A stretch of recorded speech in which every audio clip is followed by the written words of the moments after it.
ఒక చిన్న కథ. అబద్ధము, నిజము. ఒకసారి అబద్ధము నిజాన్ని అడిగిందంట.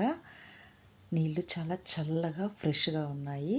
కలిసి స్నానం చేద్దామా అని అడిగిందంట అబద్ధము నిజాన్ని.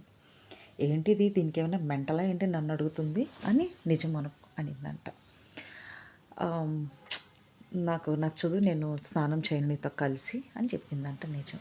లేదు లేదు చాలా ఫ్రెష్‌గా ఉన్నాయి. ఆహ్, హెల్త్‌కి చాలా మంచిదిరా మంచి నీళ్ళు మంచిగాని అని చెప్పేసి ఆ నిజాన్ని ఒప్పిస్తుంది. అప్పుడు ఆ నిజము ఆ నీళ్ళను తాకి చూసి, అవునే పద వెళ్ళి స్నానం చేద్దాం అనేసి ఇద్దరు వెళ్ళి అబద్ధము, నిజము స్నానం చేస్తూ ఉంటాయి.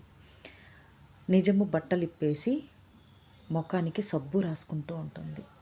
అబద్ధము ఆ క్షణంలో బయటికి వచ్చి డోర్ వేసేస్తుంది.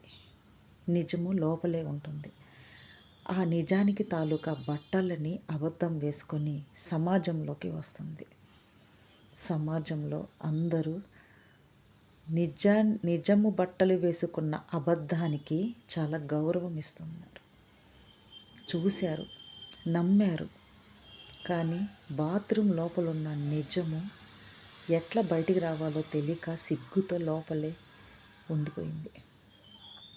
తర్వాత ఎలాగోలా బయటకు వచ్చింది. బయటికి వచ్చిన తర్వాత జనాలు ఆ నిజాన్ని చూసి బట్టలు లేకుండా చాలా అసహ్యించుకొని బహిష్కరిస్తారు. ఇక ఎప్పుడు ఆ నిజం అనేది బయటికి రాలేదు. లోపలే ఉండిపోయింది.